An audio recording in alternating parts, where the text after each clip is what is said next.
anaphic system. For all intents and purposes, let's say chewing, breathing, swallowing, functions and postures related to this system. Tongue posture primarily is a driving factor. We have a great and I'd say growing body of scientific literature. When we first met about 8.5 years ago, we had about maybe 130 papers in PubMed, which you could say is maybe scratching the surface or tip of an iceberg. Fast forward to today, using different ways of using key mesh terms, medical subject heading terms, we could probably say we're well over 1,000, maybe approaching 1,500. So in an area of medicine that's been emerging, you could say even from the last 100 years, 102 years ago, Alfred Paul Rogers, one of the fathers of the field of orthodontics, presented the term in an Angle Society presentation and started publishing. And we have really jumped forward quite a bit. Just in the last, I'd say 5 years or so.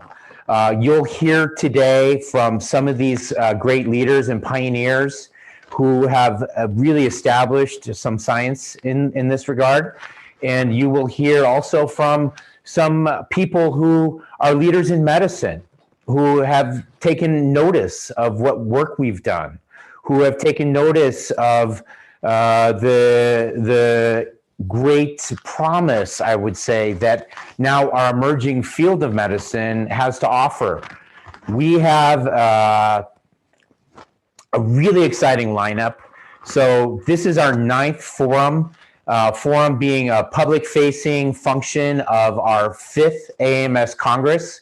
Our scientific society, the Academy of Applied Myofunctional Sciences, has had about 20 meetings around the world in its 6.5-year history, and we have partner societies in the World Sleep Society, in the International Pediatric Sleep Association, even though we're a little baby, because there's such great promise shown for the application of myofunctional therapy for epidemics like obstructive sleep apnea. We'll talk a little bit about that today. We'll talk about other areas of application. Really, they're manifold. So our 5th Congress being underway, we're going to be wrapping up on Saturday with a closing panel discussion, which will also be available to the public. So we are live streaming on YouTube and also on our Facebook page, our AMS Facebook page, and they will be available for replay. These fora or forums that we have had to bring together key opinion leaders, both within the Congress program and some people who are colleagues or advocates for us, is meant to really sound off on key issues of the day. And it's really quite amazing. I think we can safely say we've hit a tipping point with myofunctional therapy, because in the 8 fora that have preceded this, we've already had hundreds of thousands of views. We've had millions of page views of posts. I can't even wrap my head around how we can trace this. We have over 1,000 registrants in our Congress, more than 150 speakers, a few hundred hours of programming, and we're just getting started. We will have our 6th Congress in a virtual and hybrid format, which will be spread out over 2 months, just like this one was. Due to the coronavirus, we're doing our best to make lemonade out of lemons, and we have had a reimagination. So this Congress has been virtual reimagined. We will have our 6th Congress, August 1st to October 1st of 2021. And we will have a little bit of a hybrid format where we will have live symposia in cities around the world over that period of time. We already have 10 cities confirmed, such as Berlin, Sydney, Hong Kong, Tokyo, Los Angeles, Paris, and London. I'll get to someone from London in just a moment. But first, I would like to introduce my co-moderator, who is a dear friend, a family friend. She, along with me, my wife, Samantha Weaver, my mother, Joy Moeller, who make up a core faculty of our institute, the Academy of Orofacial Myofunctional Therapy. Licia was one of our 4 founding board members, Licia Cocciani-Pasquet. She had a wonderful, adventurous journey into coming into myofunctional therapy, starting as a dental hygienist who was interested in research in Italy, and took a class with a kind of a barnstorming Carney Barker pioneer of myofunctional therapy named Daniel Garliner, who inspired her so much, she got a speech pathology degree and started doing more research in Italy. And then we had the good fortune that someone fell in love with her and lured her over to Los Angeles, where she had to do another bachelor's degree and another master's in speech in her journey to, with my mother and Barbara Green, starting this institute that has helped pioneer a lot of the work that is being discussed, we're proud to say. But Licia was our founding president and is still a guiding light for myofunctional sciences around the world. Thank you very much, Licia, for your leadership and vision, and for helping me moderate this panel today. Thank you so much, and thank you everybody for joining us today. And I'm really absolutely humbled by all the names of people are going to be on this meeting today. I'm really, I'm just flabbergasted. But going back to myofunctional therapy, I have to kind of thank Brazil also, because my first exposure to myofunctional therapy, apart from Garliner, was actually techniques that were developed in Brazil by, the name escapes me right now, but by Beatriz Padovan. Padovan, yeah. And so I've always been very interested in what the Brazilians had to do, because until recently, they were the only ones who were really creating research in myofunctional therapy. They've always been very strong. So I venture to say that without the input of Brazil, myofunctional therapy would not be where it is today. And of course, you know, Mark and Samantha and etc. But Brazil started it. And the other thing is, in looking at research and in thinking about Garliner, I thought about how much the legacy exercises are continuing to be a blessing and a curse at the same time, because we rely on legacy things, legacy concepts, legacy exercises, but we haven't had the time or the, you know, the wherewithal or the research, the funds, the whatever, to actually verify, is this really what it's supposed to do, or is it really efficient? And, you know, I have a kind of a list of issues that I would like to toss out there for you to actually guide us as a group to where the research priorities should be, and you know, what you think should be really the number 3 priorities in research currently. And you know, so we'll talk about that, but think about the legacy concept. So should we revise some studies that we take for granted, that we kind of, you know, make reference all the time, but maybe they changed over time? And the reason why I'm saying that is because some time ago, I was very interested in the concept of fasting in preparation for surgery. And there was a study published in England that said it's not necessary if you stop eating a couple of hours. Of course, if you ate meat, then it's different. But with the modern technology, there is no reason to be fasting for 8 hours. And so and this article was referring to all the studies about fasting as a kind of legacy. So it got me thinking how many concepts in myofunctional therapy we have it right take for now. granted. We're live. Okay. So how many things, how many studies, how many concepts we take for granted in myofunctional therapy, and maybe they're not that great anymore, or we know better. I don't know. So that's basically my take about this. But if you have other ideas, I'm more than happy to exchange them with you. And I know that all of you are researchers, and so, as I said, I'm humbled because I don't do research. So I'm sure you have ways of looking at myofunctional therapy in a way that I don't. And another kind of interest of mine is how can we make myofunctional therapy more democratic, more something that can be applied worldwide with very little impact in terms of tools, or something that can be exported in all continents, and you don't have to have the best therapist or money in order to actually apply myofunctional therapy for the greater good of the greater number of people. Basically, that's my introduction. All right, back to you, Mark.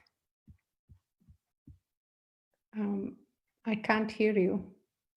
I think you, Mark, I think you muted yourself.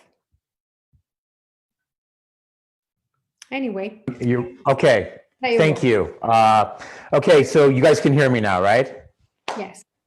Okay, fantastic. Thank you, Licha. You are always an inspiration. I just want to quickly read through, in our forum format, we posit some questions through collective discussion amongst the panelists. And I want to read through some of these questions that we've collectively fielded.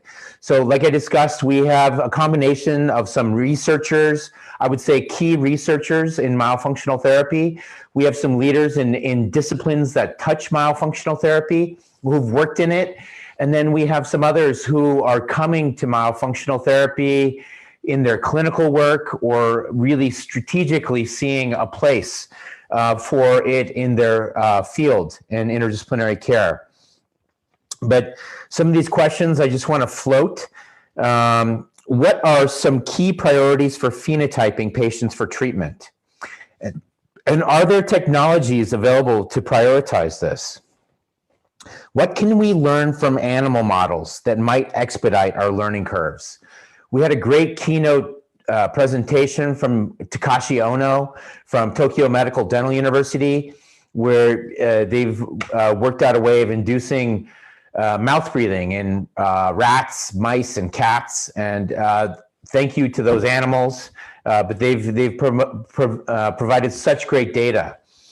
What myofunctional therapy techniques can we validate easily that can be scaled up for mass distribution, which is kind of just what Licha was talking about.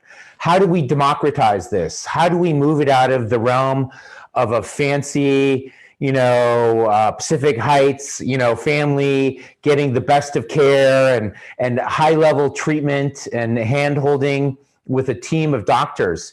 What can we do to push it out? Can we gamify this? Can we put it into apps? How can we push it out? How can we have measurable outcomes of preventative strategies for orofacial myofunctional disorders? What kind of longitudinal studies can we create with control subjects? What objective measurements can we utilize, or could we repurpose from other fields? What historical reference points in the evolution of myofunctional therapy warrant scientific attention? Can we go back and learn from Alfred Paul Rogers, from Walter Straub, from Daniel Garliner? from Padovani, others who have been pioneers, Barbara Green, and, study, what we have now with technology and science, and, really start to tear off layers of the onion, peel off layers of the onion, so we can use our great resources to zero in on what phenotypes are specifically involved. So it's less of an art and more of a scientific application or a therapy. Are there advanced applications of myofunctional therapy techniques that should be prioritized? For instance, working with Parkinson's patients, dementia patients, trauma patients, burn victims. These are all advanced applications that have been developed and studied in Brazil, and in some cases in some other countries, in Italy and Japan. And I think there's a lot we could learn. I've seen tremendous case studies and case series with Parkinson's patients, Alzheimer's patients. Really, we need to get beyond that lowest level of scientific pyramid and get up to larger, higher order studies, because I think there's so much that can be offered to these patient populations. And what will a large-scale randomized controlled trial look like? We all know that in order to kind of jump forward into a higher tier or a first tier of medicine, we need randomization, we need controlled trials, we need multiple sites, even multiple countries. So we have been, when I say we, in this case, I'll put on my institute hat, the Academy of Orofacial Myofunctional Therapy.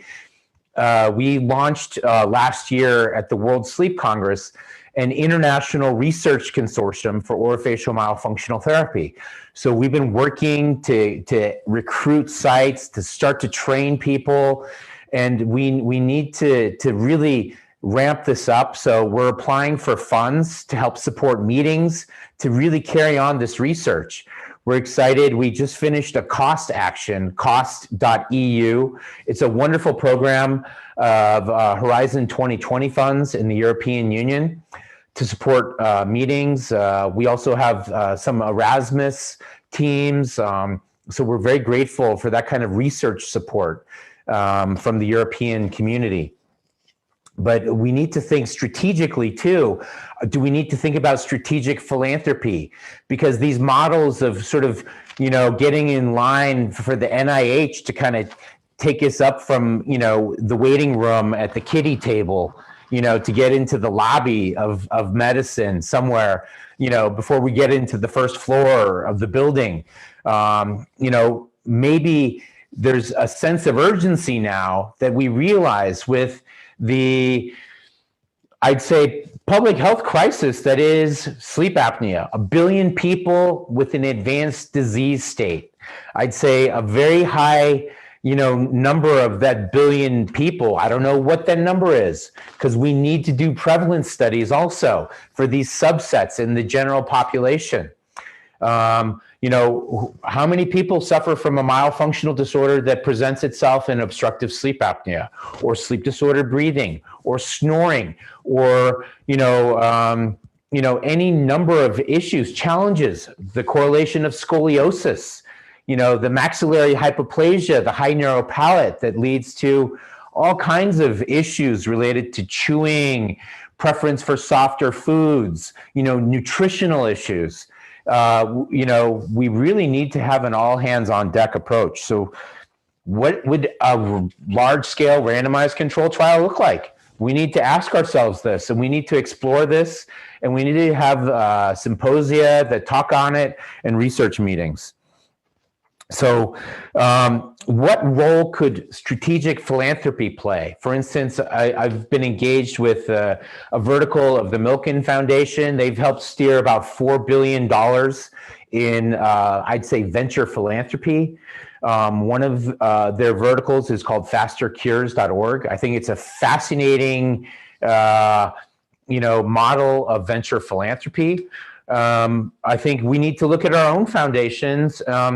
So we started a small foundation a couple years ago in anticipation of working towards these ends. It's called the Airway Research Institute, or ARI, airwayinstitute.org. There's not a lot of information out there on it. It helped sponsor our 3rd Congress in Rome 2 years ago, which saved us a lot of money from the tax authorities in the Republic of Lazio in Italy. But we're registering this foundation in Geneva in the immediate future. And we are going to be out there aggressively looking to talk to the best and brightest in foundations. And I think we've got a very compelling public health story. And we really need to buckle down and get research going. So in terms of research, what will those white papers look like?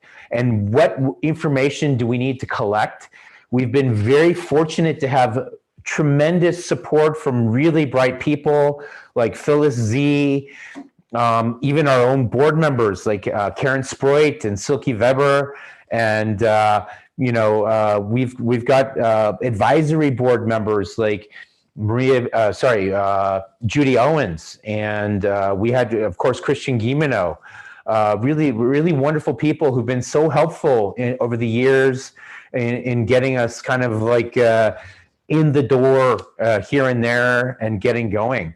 And one of those other people who's been so generous in time and support is Mayor Krieger, who gave our keynote session, and kind of like a little bit beginning with Mayor Krieger and ending with Mayor Krieger. He's like, okay, you're not just an emerging area medicine, like maybe he called us 3 years ago when he did a check-in when we had a joint meeting with the World Sleep Society in Prague at the World Sleep Congress 3 years ago. He's like, you're an emerging field of medicine. And hey, you've got a start of a textbook with Licia Kociani-Pasquet. And yes, Licia, do you want to say something? When you're done, I want to make a couple of comments regarding what to do in terms of research, but finish what you are talking about. Sure. I do want to get into introducing our first panelist too. But if you want to go first, go ahead right now. Yes, I just want to add a couple of things. First of all, we don't really have right now longitudinal studies, which are so important. We have always short-term outcomes. However, the Brazilians are always ahead of us because it's the only country that I know that tried to do, and there are at least 2 studies that were published in Brazil on longitudinal studies up to 1 year, and how much the benefits of therapy, how long does it last, etc. So I would encourage any center whatsoever, if you can, please follow up with your patients so that we can have more longitudinal studies. And another important thing is we need studies on the application of functions themselves as therapy tools. For instance, I've been working in nursing homes for a long time, not currently. And as Mark mentioned, it's very difficult to work with people with dementia or with Parkinson or with strokes.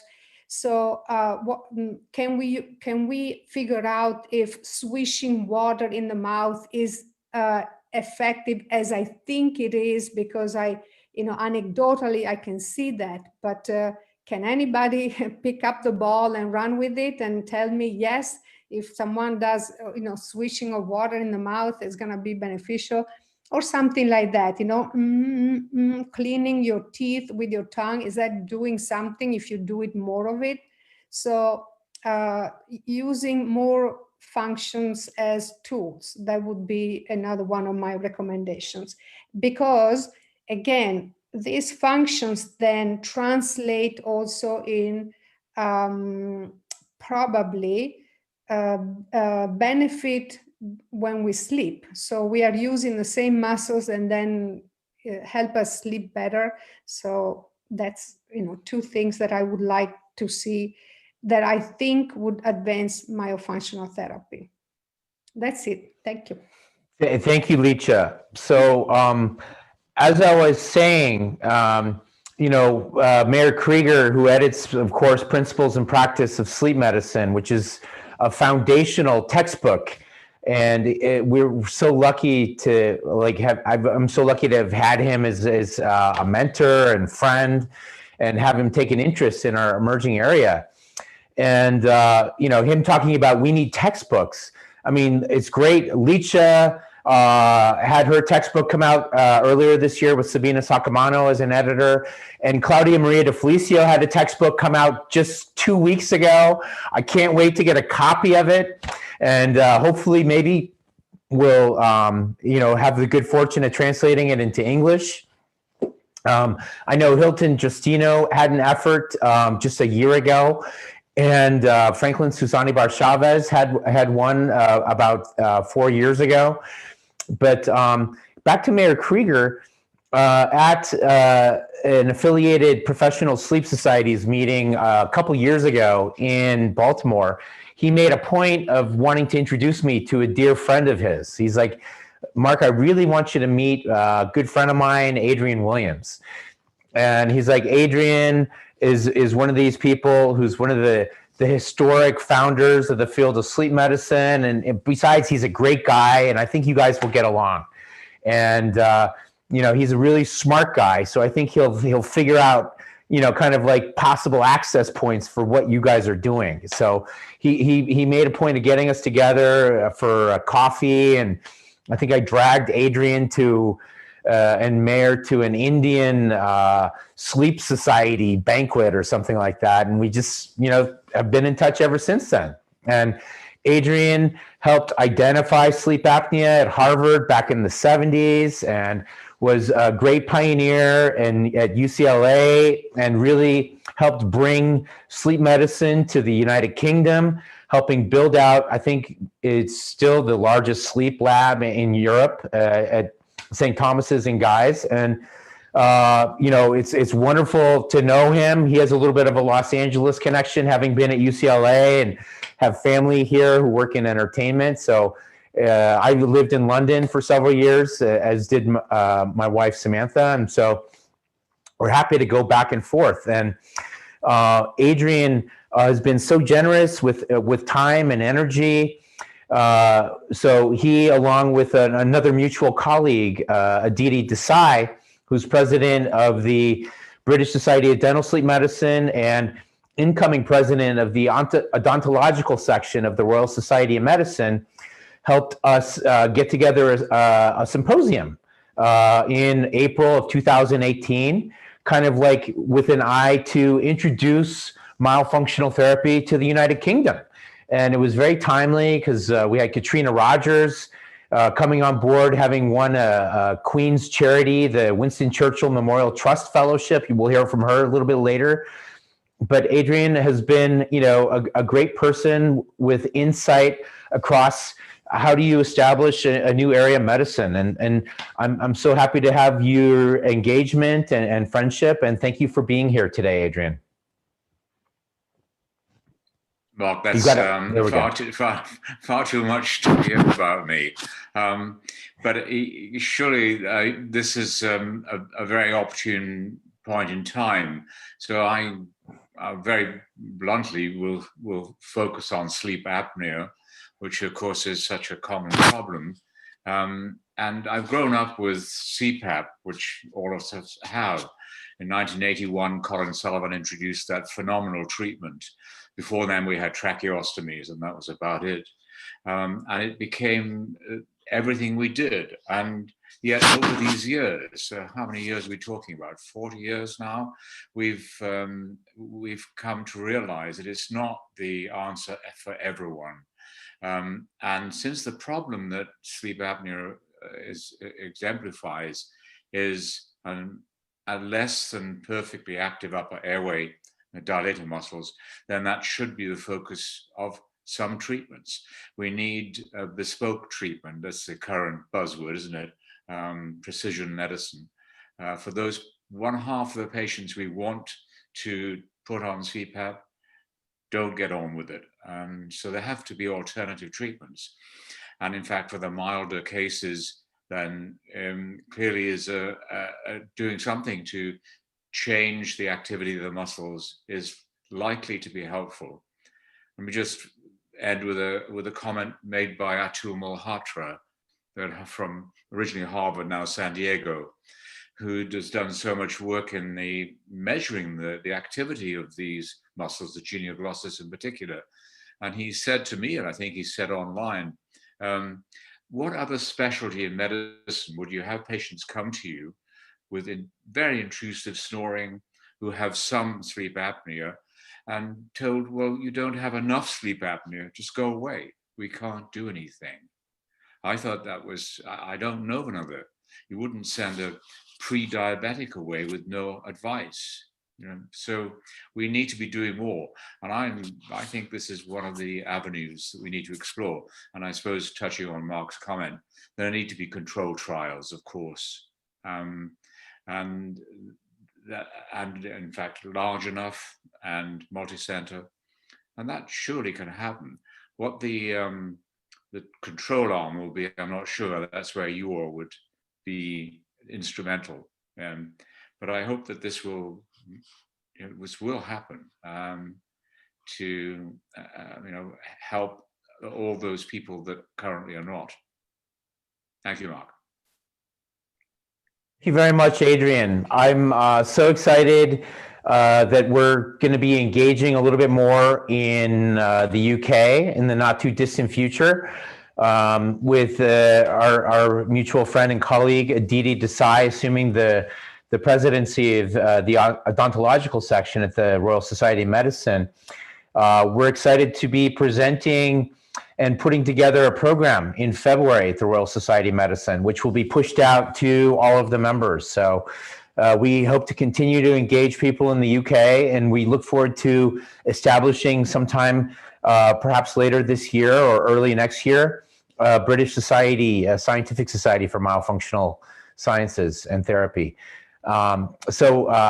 Daniel Ng, are you on? I see your little box there, but your camera is not on. Oh, there's Daniel. Hi. Thank you so much, Daniel, for staying up late in Hong Kong. Daniel is a dear friend, and he and I were introduced by Christian Guilleminault at the World Sleep Congress 7 years ago in Valencia, Spain, and he kind of sat me down like he likes to do and sort of, gave me a thorough grilling and said, okay, what is this and how do we get it going? And he's done some great leading initiatives to help us get a foothold in Hong Kong. But thank you very much, Daniel, and I'd love to hear your thoughts on research priorities. Right, I think I'm a pediatrician, and basically we deal with a lot of children with habitual snoring. I think research priority really to develop and to see how effective it is for children with obstructive apnea, especially after tonsillectomy and adenoidectomy. We know only half of the patients improve or is cure of OSA after TNA. And we see a lot of patients that have this residual AHI. And we have some experience in offering OMT to them. And some of them respond, some of them don't.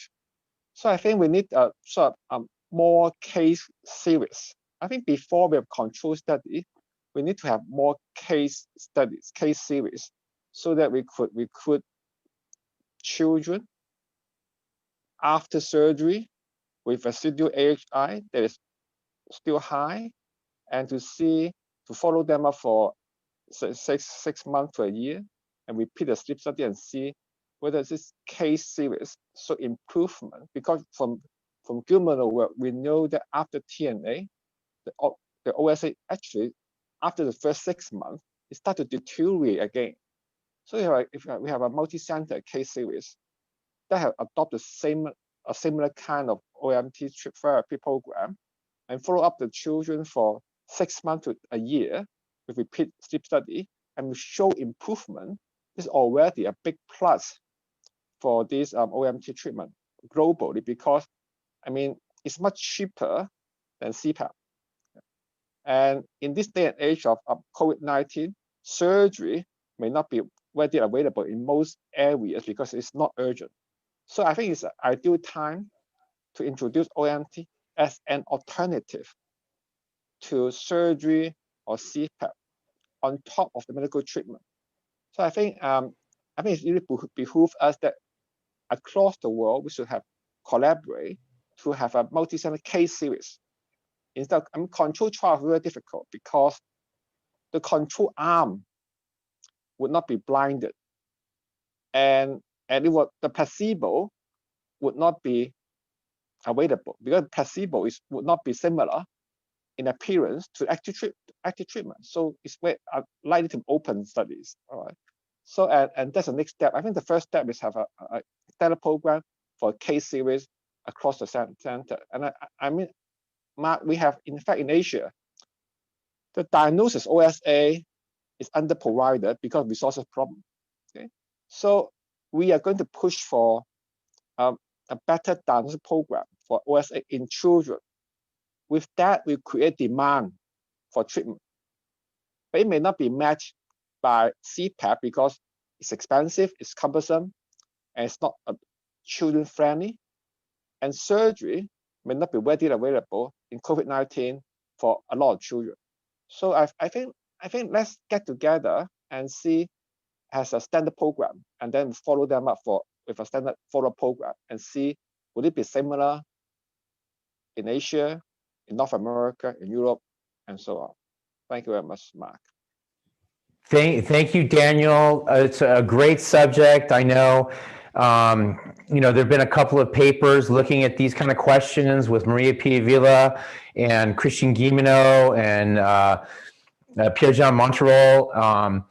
We, in looking to bring on sites, I think particularly for me, bringing on children's hospitals, and we want to get a subgroup of our IRCOMP, our consortium of children's hospitals, because they present specific needs. Like you said, how do you apply controls in children? When ethically you're bound, to give the best care that is possible. And we have sites. Lurie Children's Hospital certainly has been one. Ospedale Sant'Andrea in Rome. Necker Children's Hospital is very interested, and you've got great work you've done at Kwangwa Hospital, Daniel, and now at your new hospital. And there's a new children's hospital in Hong Kong, KK Children's Hospital in Singapore, the Tokyo Women's Hospital is very interested. And so we have Royal Brompton. There's some people interested in London. We have a great, I feel profound responsibility. It's so great that we're engaged with the International Pediatric Sleep Association. I just put in an application for a day-long course. I hope it meets with good acceptance for the virtual meeting, which will take place in February, and a symposium. We want to be engaged with this population because we can have such a tremendous impact with children. And this was such a major focus of this Congress. And really one of the things that it leads to in our Congress design is a new scientific society that we just submitted for registry in the Canton of Geneva this week, the International Pediatric Orthodontic Society, which I think very quickly will ramp up and map out. We're building strategic inroads already with the European Academy of Pediatric Dentistry and the International Association for Pediatric Dentistry. And I think it's a natural fit for pediatric sleep and this kind of work that you're talking about. So I really want to push for strategic philanthropy to fund these kind of trials and studies. So we're not just dependent upon the traditional models of going to our local governments, whether they be in Hong Kong, which has been so generous in supporting your work, and some other countries like Brazil has had such visionary research funding for myofunctional therapy research, which has helped us all around the world. Anyway, thank you very much, Daniel. So on that theme of pediatric dentistry, I'm very happy and honored to welcome our next panelist, Dr. David Ticini, who's been a leader in pediatric dentistry in the American Academy of Pediatric Dentistry and at Tufts University in Boston, and also around the world. You know, he's a very humble man, but he's got his fingers in a lot of pies. And thank you, David. I'd love to hear your thoughts on research priorities. Thank you, everybody, for allowing me to be part of this forum. You know, you know, it's always boils down to, it's not so much about what you know, but the people you hang around with. And I'm honored to be hanging around with all of the lecturers and members of the AAMS. I'm going to share, I have about 4 slides. It should only take about 7 minutes, but what I'm talking about is a little bit out of the focal trough from what we've heard over the last month or so. But, you know, there are mentions of pacifiers and the presentation that my good friend Luca Lavrini made early on in the Congress. But I would like to just kind of move a little bit out of that focal trough. But I think all of us are going to see how important and interrelated that it really is. So let me see if I can do this.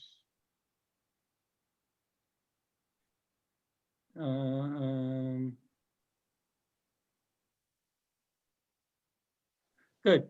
Am I there? Everybody okay? So what I want to do is I just first want to run through some general concepts, because I haven't lectured on these and this isn't going to be a lecture, just going to quickly run through them. But I want to talk to you how we've all been talking about how technology influences diagnostics and treatment, and all these speakers agree the importance of prevention in craniofacial respiratory complex disorders.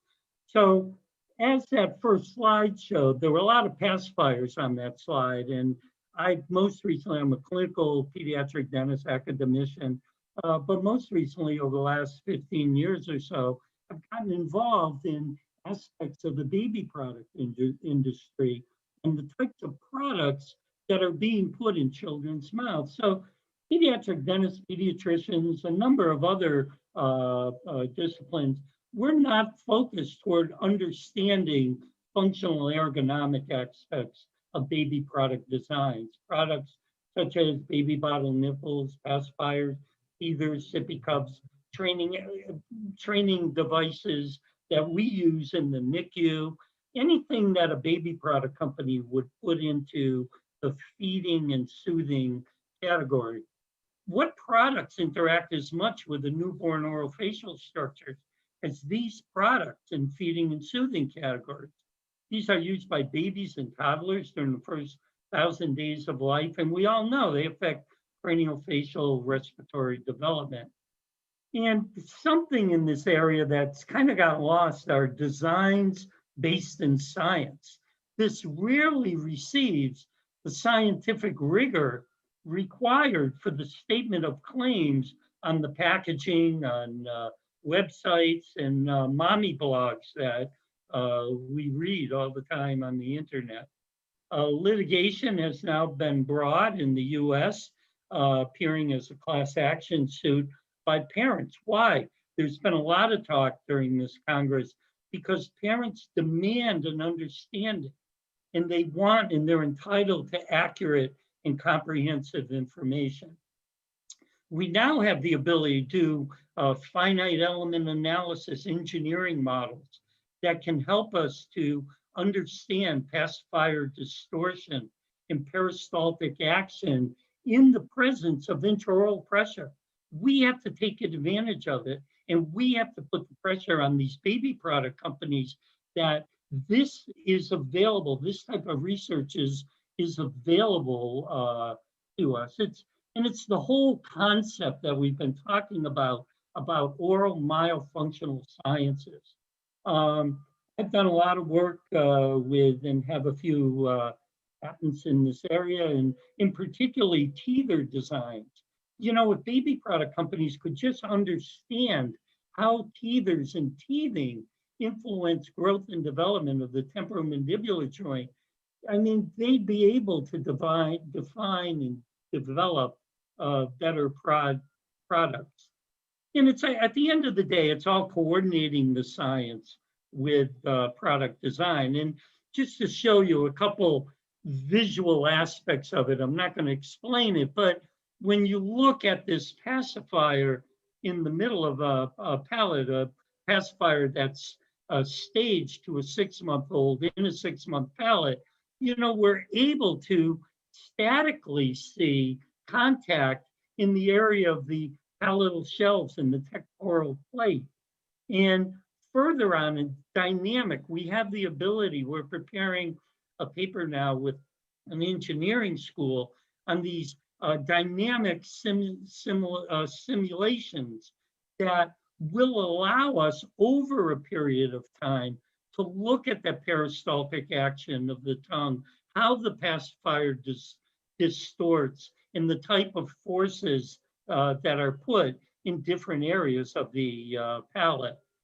So this is my last slide, if you can bear with me, but design, sizing, and ergonomics of infant pacifiers, we have to look, we have to be the people to talk about the biometric basis of, for example, pacifier fit.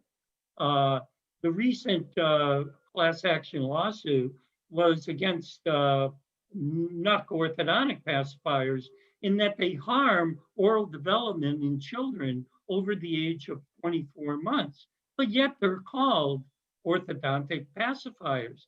That's kind of confusing to the general mom looking to buy the best products that they possibly can.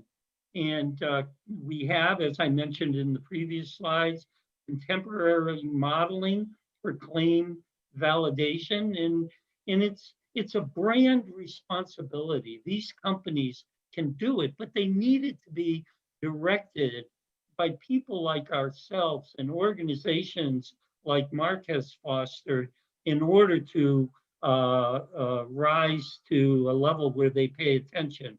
I'm sure that the lawsuit is going to help all of them to pay a little bit more attention in and of itself.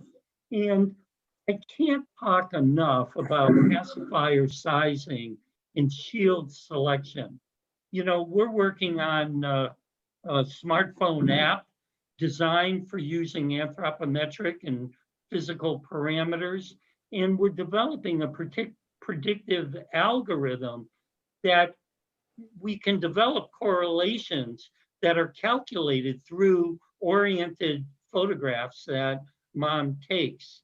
And this will, in the end, allow for parents to customize standard recommendations that are, if you have a baby or a grandchild, you realize the recommendations are not standardized at all. But something like an app that allows for these biometric analyses, I think are going to put us. So that's what I see the future being. And how is this going to happen? It's going to happen as a result of the research priorities that you're all establishing today. Again, thank you for letting me be a part of this forum. I appreciate it. Thank you so much, David, Dr. Tassini. I think it's essentially important that we look at science and design. You know, so many product companies are out there marketing their products like, you know, magic beans. You know, take my appliance and stick it in your mouth and it'll make your ADHD go away or bedwetting go away. It'll help you grow. It'll do this, it'll do that. And, you know, we know we have to base these things in science. I mean, okay, you know, you can hear it say here in this Congress and elsewhere, me growing up, breast is best. Okay, we're going to give a Lifetime Achievement Award to Shelley Marmette at our closing ceremony in 2 days on Saturday, who is credited with helping found the field of lactation consulting and the IBLC, the International Board for Lactation Consulting. But we know mothers work. Children are born prematurely. Pacifiers are a fact of life. And to apply science to assist this population in developing something that is going to do less harm or maybe no harm is such a tremendous mission. And I thank you for your vision and passion and leadership, David. Thank you very much. So we'll shift a little bit gears here. We've got people doing research in product design, in establishing fields of medicine. We also have some clinicians here to hear their voices, and one who is a dear friend and colleague and has been prominent in this Congress, Michelle Emanuel. Please tell us what you think are priorities for research.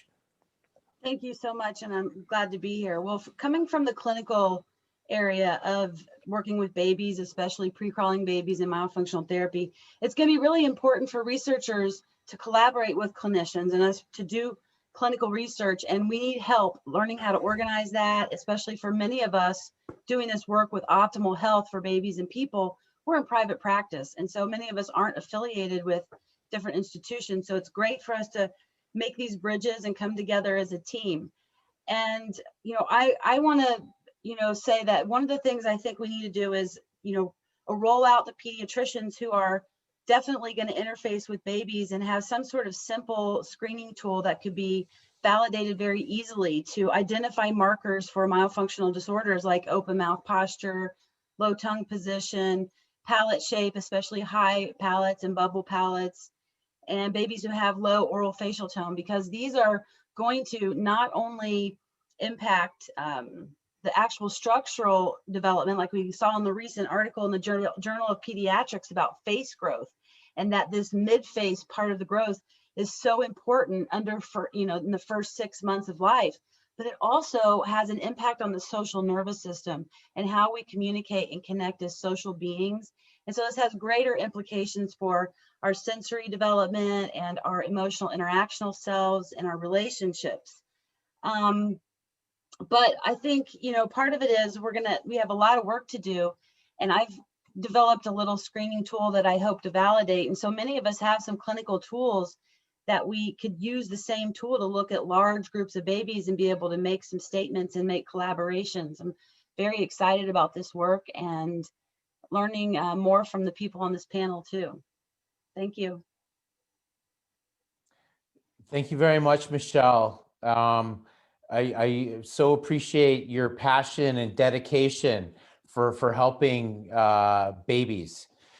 I want to bring in now Claudia De Felicio, who I think is really a giant in research as it relates to myofunctional therapy. It's been a privilege to get to know her over the last 10 years. She was the first recipient of our society's Marie Curie Award for Lifetime Achievement in the Advancement of Medicine involving myofunctional therapy. We gave that 6.5 years ago at our first scientific meeting in Rome. And I'm really honored to have her as a friend and colleague.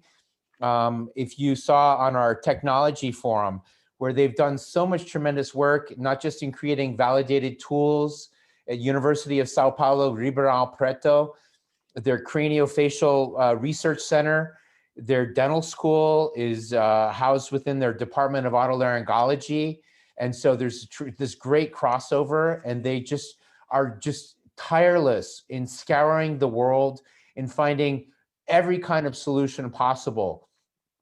Interdisciplinary care, bringing in teams of every possible discipline that can contribute to helping patients with myofunctional disorders. If you ever have the privilege of going there to visit or maybe do a research sabbatical or attend a conference, it's a great story. You'll see people lined up, you know, waiting at the morning to get into this clinic after maybe having taken a bus, you know, for 500 miles from Rio de Janeiro or something, because they want to go to this place that takes the pain away. You know, this tremendous place that they've heard about. It's like almost legendary, and it's like something that'll bring tears to your eyes. It's such a beautiful thing. And thank you very much, Claudia De Felicio, for your leadership. I know she's part of a great team with Marco Antonio Moreira Rodriguez da Silva, Luciano Wojtrawicki, and they've helped mentor so many great researchers. And we're very honored that our institute is forming a relationship with their team at University of Sao Paulo, Ribeirão Preto. So if people want to explore doing research there or having a dialogue, please, you know, feel free to contact us at the Academy of Orofacial Myofunctional Therapy. We'd be happy to help facilitate that. So, pode falar, Cláudia, se querer falar. Eu sei que você tem 4 slides.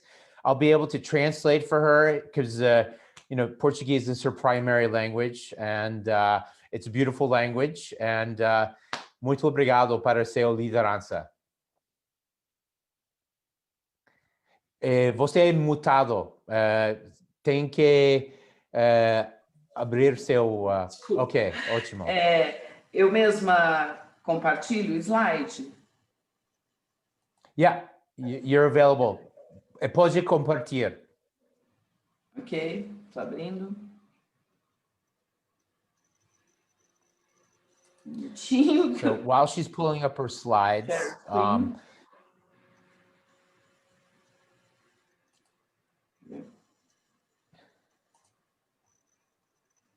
ok, ótimo.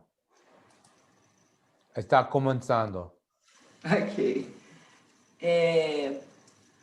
Partindo dos pontos em que você colocou as questões, eu me ative a essa imagem e pensei, né, na preparação do profissional, porque essa é uma questão que eu sempre coloco em discussão. Nós precisamos de profissionais que tenham boa formação em ciências humanas e sociais, biológicas e ciências da vida, mas nós precisamos preparar os profissionais que tenham pelo menos conhecimentos básicos ou até avançados de matemática, estatística, física, computação e informação. Vou traduzir. Okay. Vou traduzir.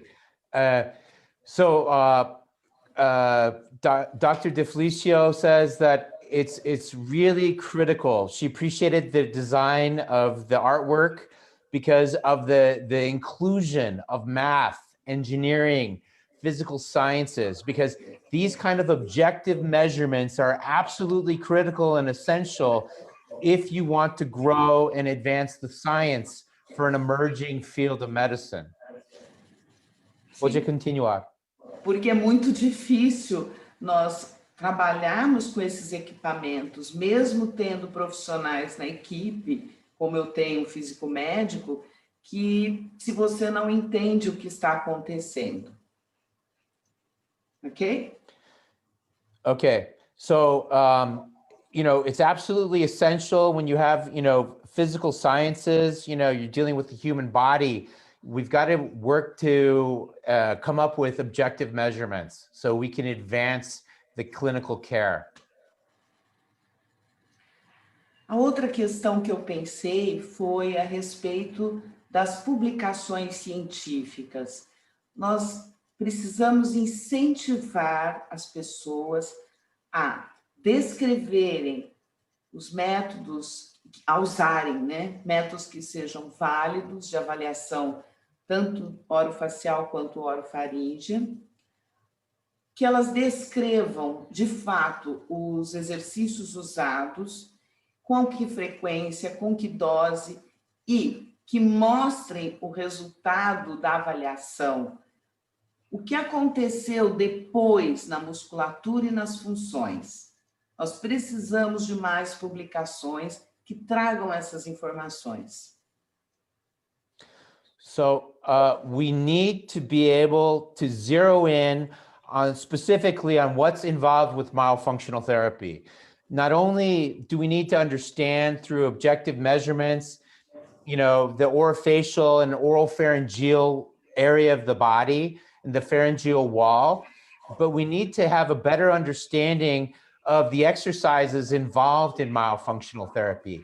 So really, if you will, like a precision medicine phenotyping that zeroes in on which exercises will be appropriate for which disorder or which phenotype or which specific condition, how often we need to use those exercises, what the duration is, and what the actual impact on the effect of the muscles and functions, and really even, you know, the neurological underpinning.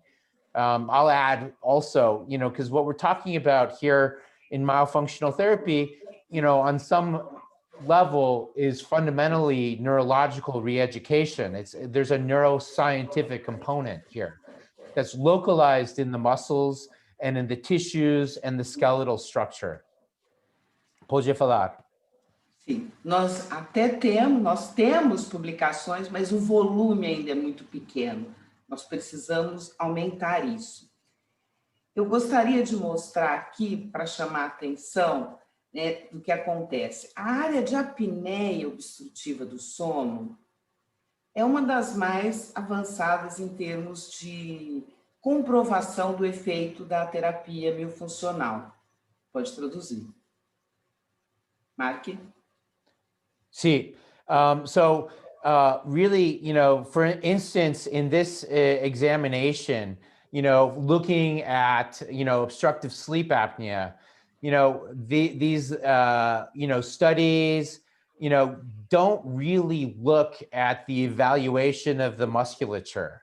So we really have a long way to go, and we have a really, I think, a tremendous opportunity here, because we kind of are zeroing in on things that we need to look at. And I think, you know, you know, Claudia, Dr. Felicio and her team feel very strongly that there's a tremendous opportunity here in bringing clinical care to help address obstructive sleep apnea with myofunctional therapy.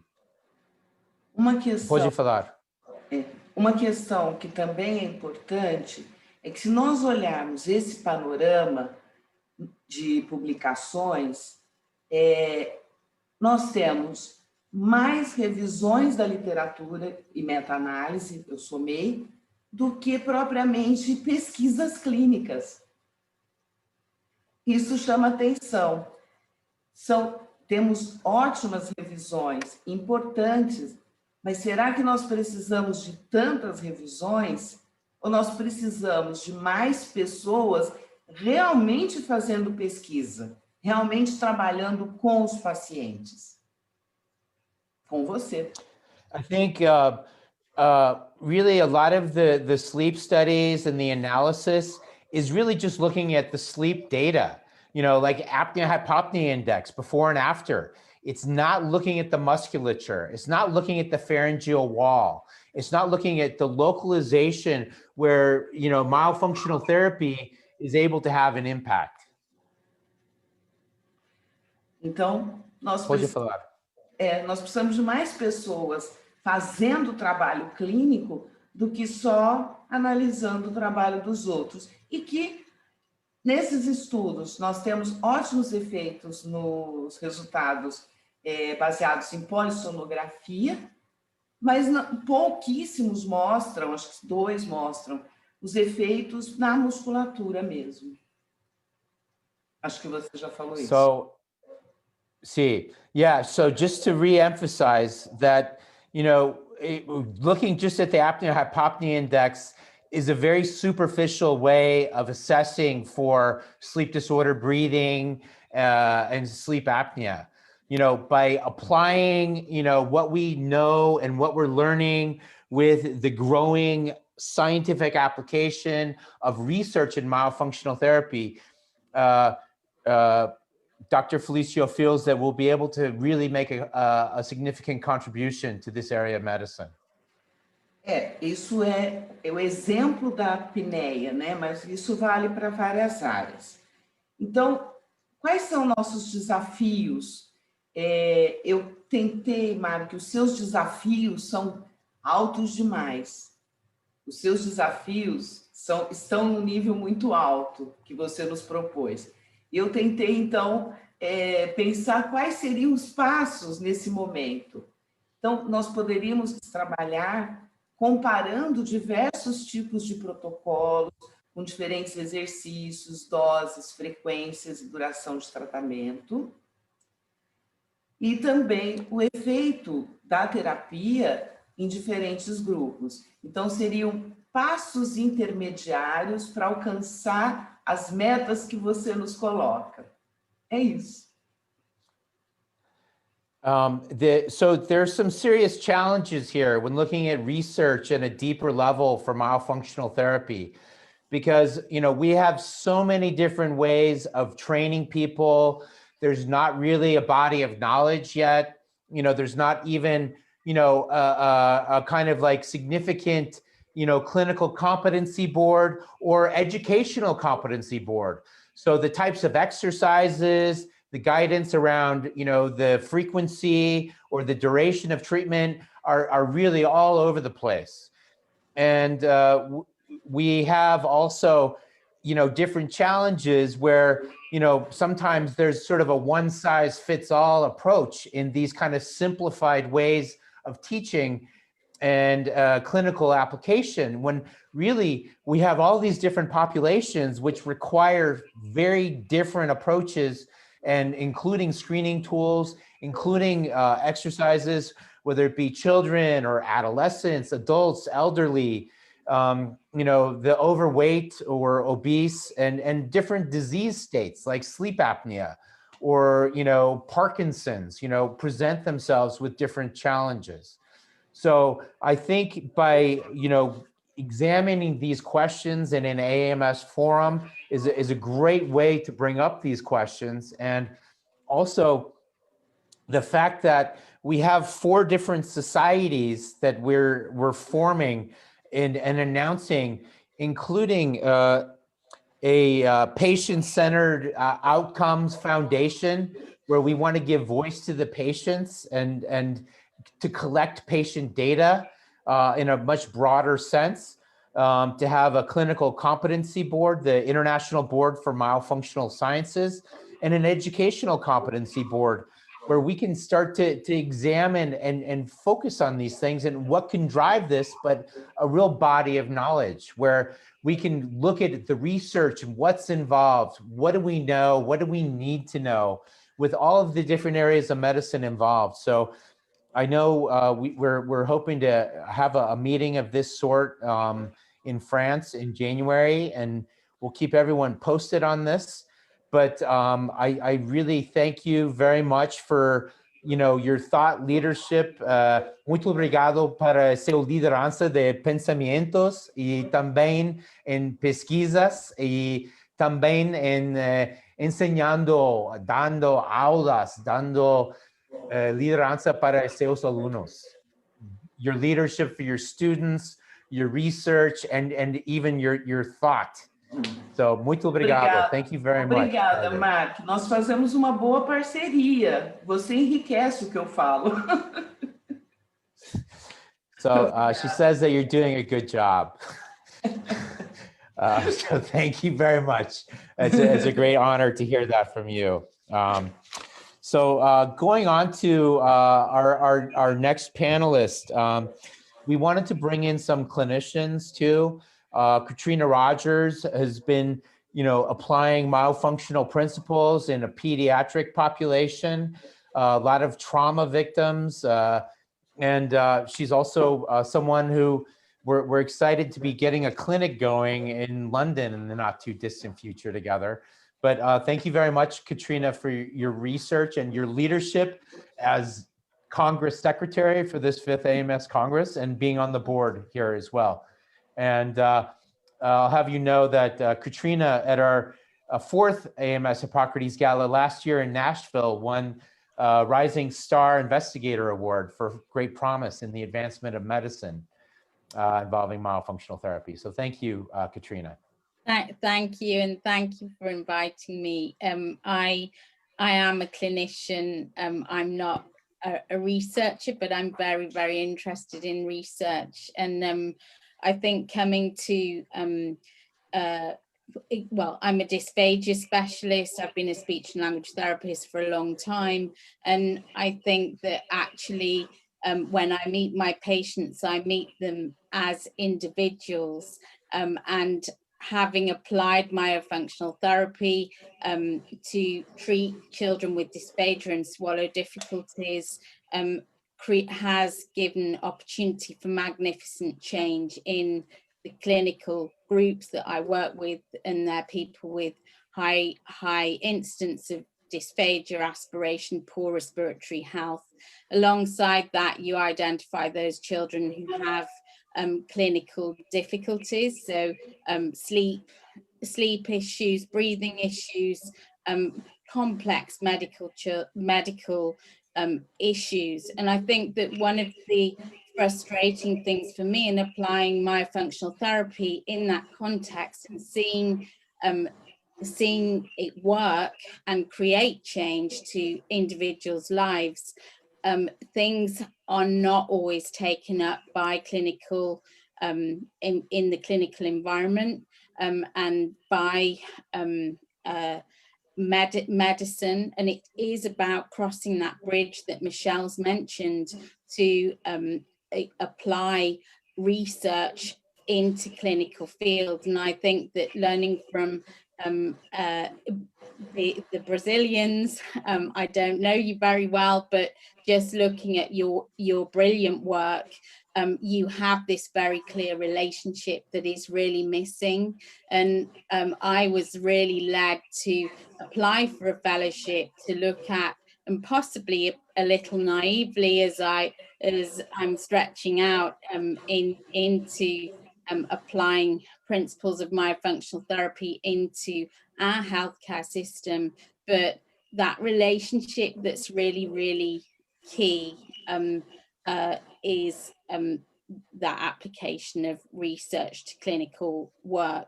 So, I mean, from our perspective, and I think some of the themes that have been brought about in this Congress is actually what are the muscles that the exercises are being applied to create that change. And I think that we need to define the exercises to help different people, and our patients aren't it's not a one-size-fits-all approach.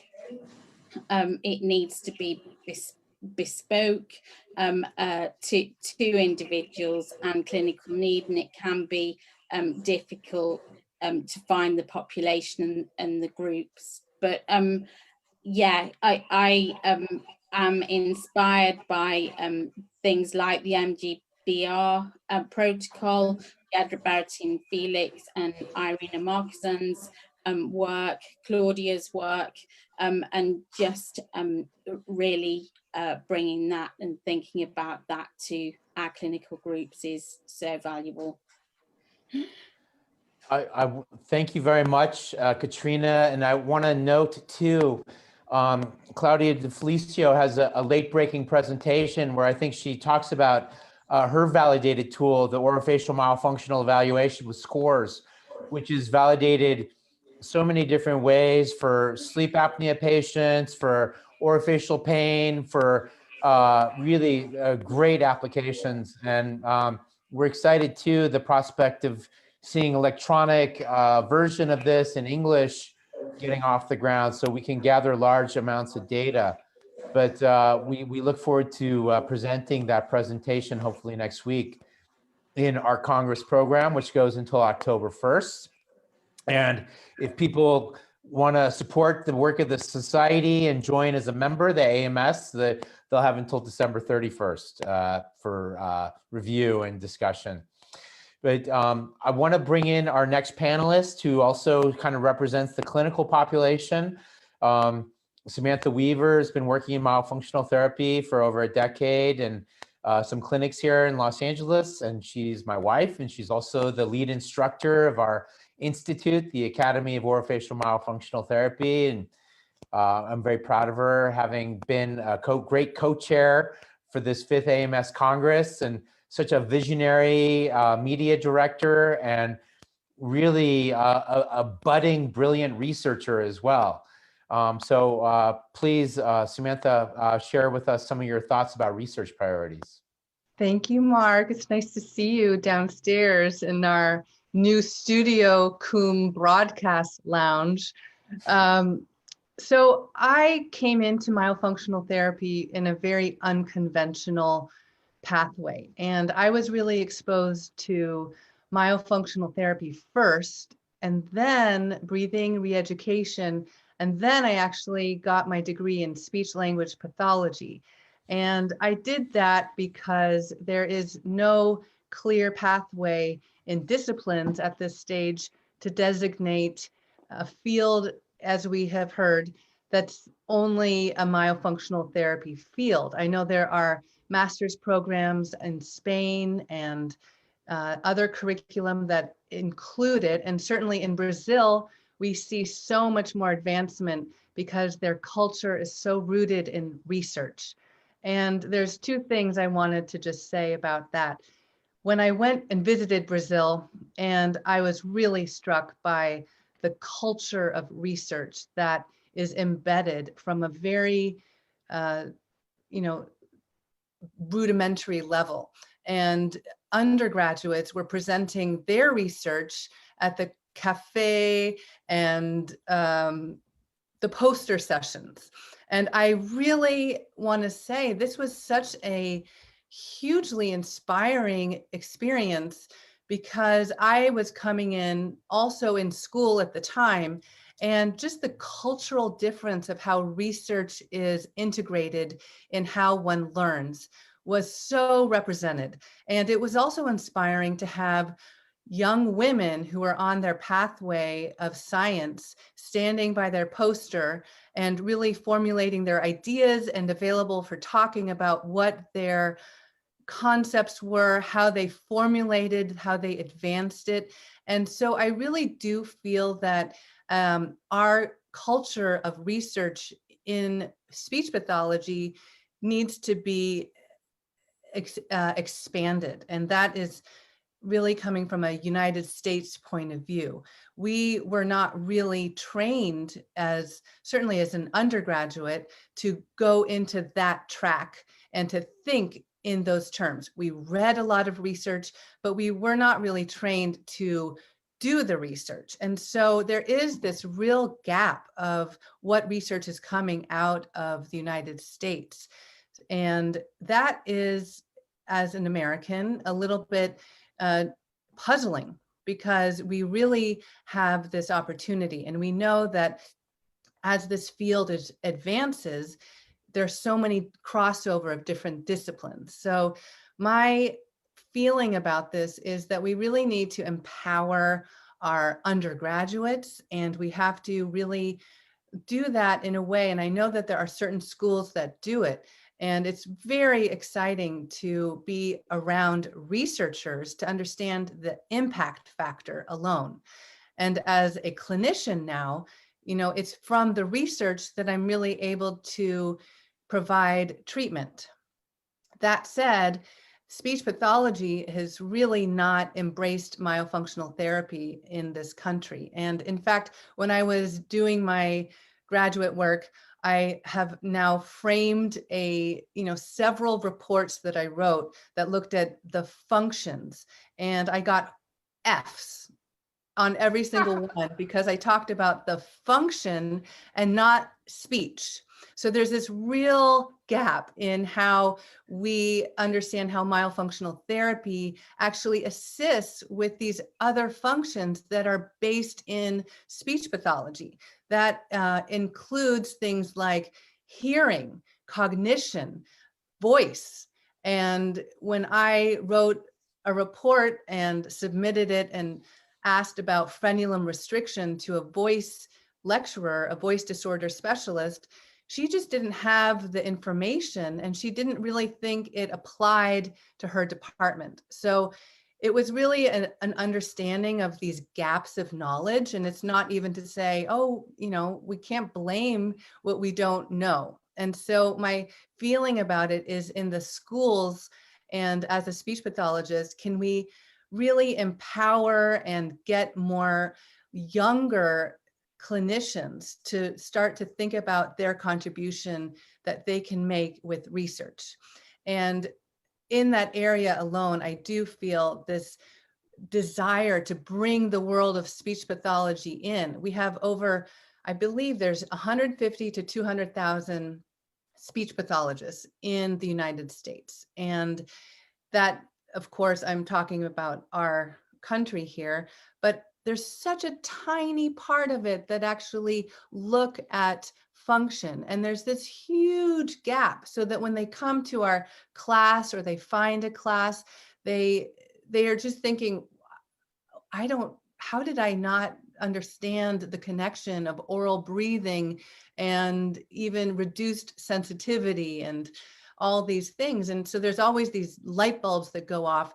So I do feel like the curriculum is slowly maybe pointing a light. And I know that dysphagia was in the same kind of arena. It took many years before speech pathology really understood the connection, and that happened through research, and we do have our pioneers that did that and moved that forward. So I do want to echo a little bit of what Lecha has said, and also Claudia as well. And, you know, we don't really have the validation studies to understand how these exercises impact and what the long-term assessment is, or these longitudinal studies. And I do feel like that's something that we really need to validate our treatment administration, because we are doing this legacy component that Lecha started at the beginning. We are teaching things that are clinically working, but we don't have all the evidence to know why exactly. And that's something that I know Brazil really is leading this charge in many respects. And I know other areas in technology can look at muscle activation, and then even how this impacts, you know, sleep stages, et cetera. So that's my kind of overall view, is that we have to empower clinicians, but it starts as in the student culture with really knowing how research can be conducted. And you don't have to go, you don't have to wait to get into your PhD program to really do that. You can do that as an undergraduate. And I feel like it would actually elevate the playing field of how clinicians understand the function as well. I thank you very much, Samantha, for your contribution. I want to, you bring in some real key insights, and one of the questions posited at in this forum is, what could we learn by examining the history of myofunctional therapy? And one of the questions is, why did it take off as it did in Brazil? We have some great accidents of history. You know, one of the accidents being, like Irene Marquezon going and studying with Daniel Garliner in Florida in, the 1970s, and her being one of the founders of the Brazilian Speech Society, and including myofunctional therapy as a core element of speech pathology when this society was formed, which of course makes very much sense. And even historically, dysphagia was a subcategory of myofunctional therapy. It only became its own specialty about 10 years ago. It kind of broke out separately.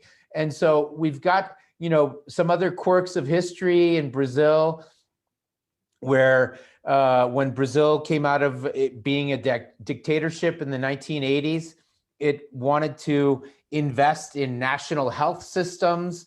And so the research funds that were directed were to the public universities.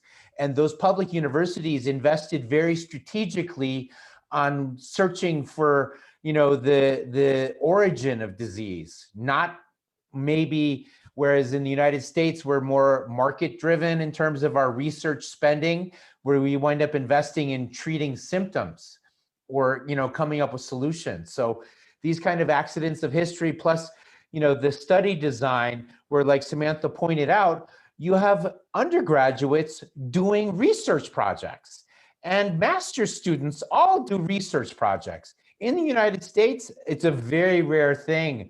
Almost, an undergraduate has to fight to do a research project or get really lucky.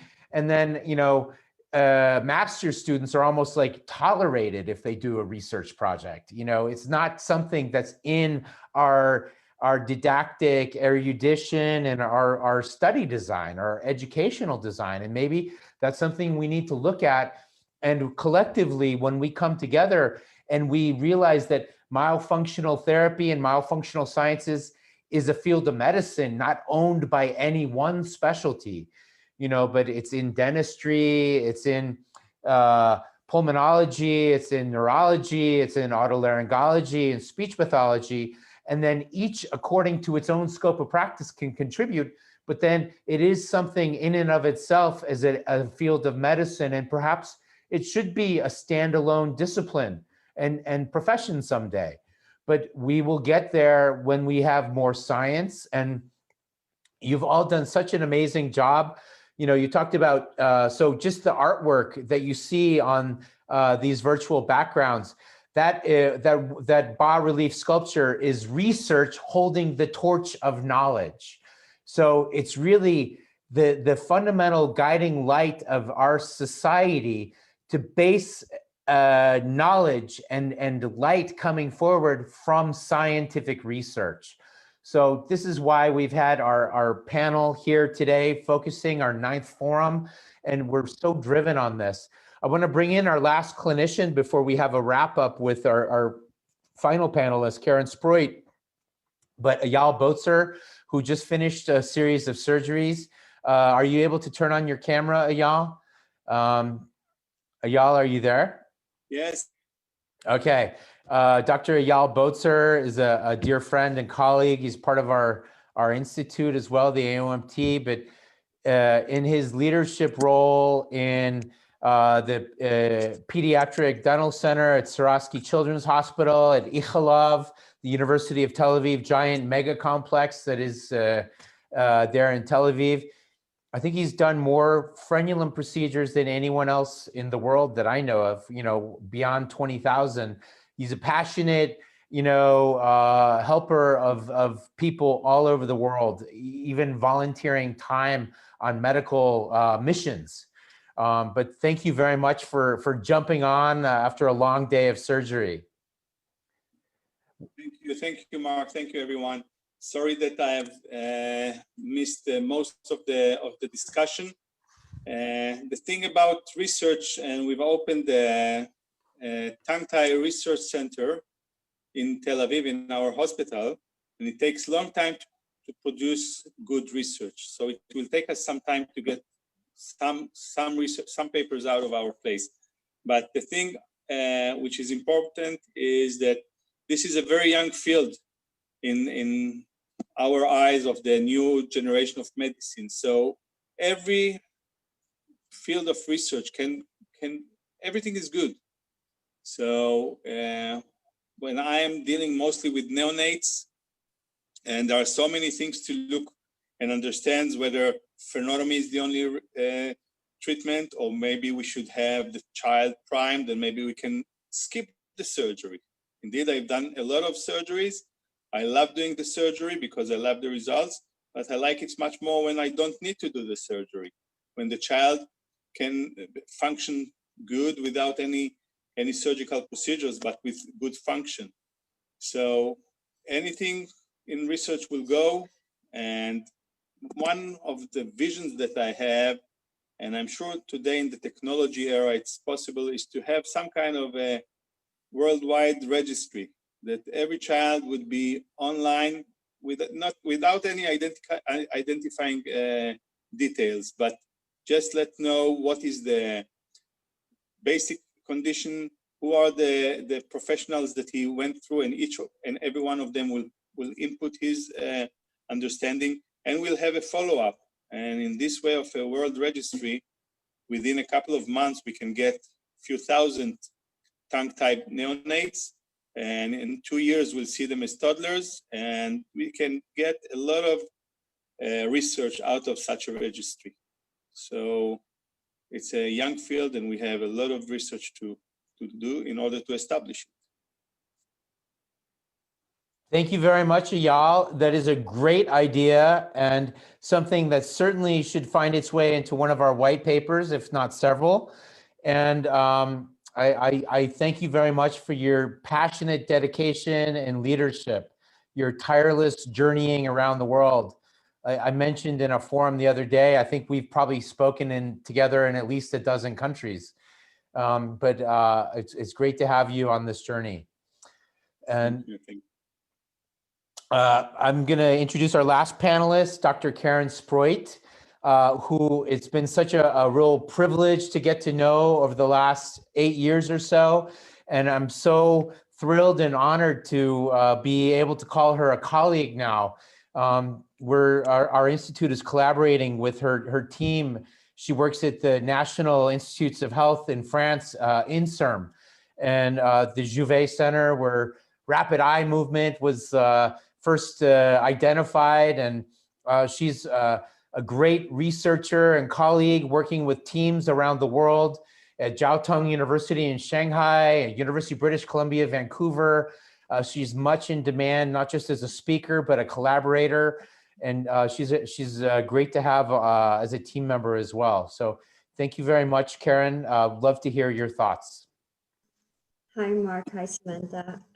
Thank you for having me here. And yeah, this is another niche for me, science, research. So to summarize research, and the Brazilian team has shown it, it's asking the right question, the right hypothesis, putting the correct design behind that hypothesis, and then next come to the right statistics.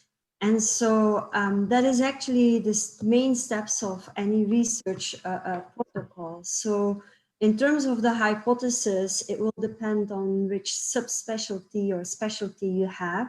In terms of the design, I've heard it many times. It needs to be a crossover. It needs to be a crossbreed. So there needs to be different disciplines, specialties that bring in their standardized and validated tools. And then you connect the dots among them.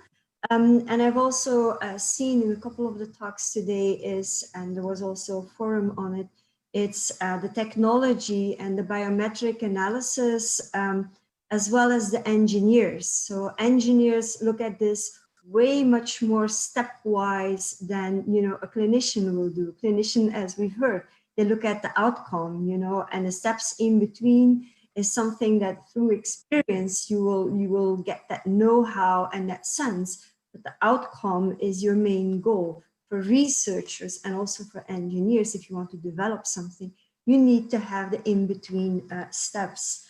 So I've heard also today the one doesn't fit all kind of approach. And from that perspective, I really liked what Alicia said in terms of function as a tool. So in the search of validating and tools and making reliable tools to screen, to measure, to investigate, to examine, I think the idea of function as a tool has a lifespan applicability. So, and especially the movements that she did, you can, as a very young child, all the way across the spectrum, so even the elderly. So, which is an incredible opening door towards research design. So indeed, the randomized controlled trials are very difficult to do, especially for interventions and especially for those where you are still, you know, searching your way in those validated, reliable tools. But replication studies are doable. You know, you have so many people involved, so connect the people that are involved and do replication studies. Multi-site, multi-center studies are also feasible, and use the tools that you currently have, and along the way you can establish them and establish the reliability and the validity of them.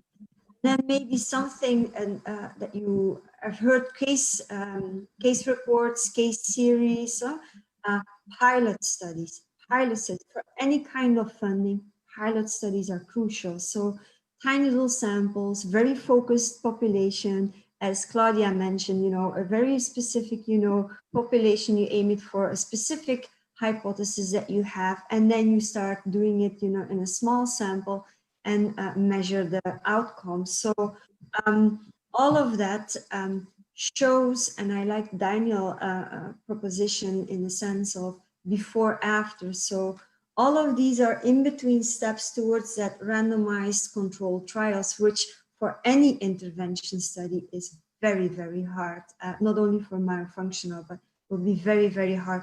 But all the other ones, and as Claudia showed, will actually give you all the literature and the scientific evidence to come to these functions, to come to these populations, to come to these tools, to come to these mechanics or engineering or commercial devices that will show that impact. That actually we should start from very early on, because and that's why I like Licia's comment very much as a neurodevelopmentalist or psychologist, function as tools, because we all know that in neuropsychology, we know that what fires together wires together. So if you actually can make, you know, a dysfunction and you try to, with exercises, make the tongue posture the right one in a non-invasive way very early on, that wiring, that firing of the neurosensory motor development is actually being promoted, actually being pushed. And then something what we know from neuropsychology as well is that you don't see right now the whole impact of it. Right now you see the clinical, you know, change, but you not necessarily may see what it will do when that child is 12 years old, an adult, and where the breathing or apnea is at that time, because very early on in life you started with that functioning and function as a tool. So keep in mind those, you know, those typical, any research with that, whatever discipline that is involved in this myofunctional therapy will have its right hypothesis, specific, very specific hypothesis, will have its correct design with it, make it a crossover, crossbreed, and then do the right statistical analysis. And you will make leaps in your research, myofunctional science, and so. Well, we're so lucky to have your guidance and intervention in our emerging field, and I'm really excited about our collaborations to come. Together and all over the world. And speaking of those collaborations, I'm so excited to help facilitate publishing. You know, like Claudia, I'd love to see your textbook. I can't wait to work on getting it translated into English and perhaps a number of other languages. But also we need to have our own scientific journals. And we're really honored that we've had Taylor and Francis and Wolters Kluwer and Springer and Elsevier come to us with very interesting proposals. And I really look forward to seeing that coming together in the not too distant future. And you heard Daniel Ng in another forum. He didn't get a chance to reference it today, but they've got a very dynamic journal, the Asian Pediatric Pulmonology Society, the Asian Respiratory and Critical Care Medicine Journal, which is going to be one of the sites of publishing proceedings from our Congress or annals or findings. And so every speaker who's involved here will have a chance to publish there. And we have a couple of other really exciting prospects for publishing in different disciplines as well. So I don't know if any of our panelists or my co-moderator have any final comments before we wrap it up. I'll take us out then. Thank you everyone for your time, your energy, your passion, your friendship. And I want to mention too, 9 a.m. Pacific time on Saturday, the 26th of September, we will have our closing panel discussion with a choice selection of all-stars from amongst our 150 presenters in this Congress. And we will have our closing ceremony, 10 a.m. Pacific time, 1900 hours Paris, which will have some exciting lifetime tributes. I mentioned to Shelley Marmette, who's credited with creating the field of lactation consulting. Also Jean Dallaire, tremendous pioneer in orthodontics. And we will talk about our next 4 congresses, founding of 4 new scientific societies and a foundation, and wonderful times. Black tie optional, so dress up if you want in your COVID crazy pod, and we'll have lots of fun. You know, it'll be a cocktail reception too. So even though it's 10 a.m. here in California, it's going to be, you know, 9 p.m. or it's going to be, you know, 2 in the morning in Tokyo. And so we've got to make sure we're covering all the bases. So it'll be a closing ceremony and closing cocktail party. So I hope everyone has a wonderful day. Join us, join the AMS, amsinfo.org. And we look forward to seeing you on that BAT channel. Thank you so much, Mark, and thank you to all the participants, all the panelists tonight. Thank you. Bye. Bye, everyone.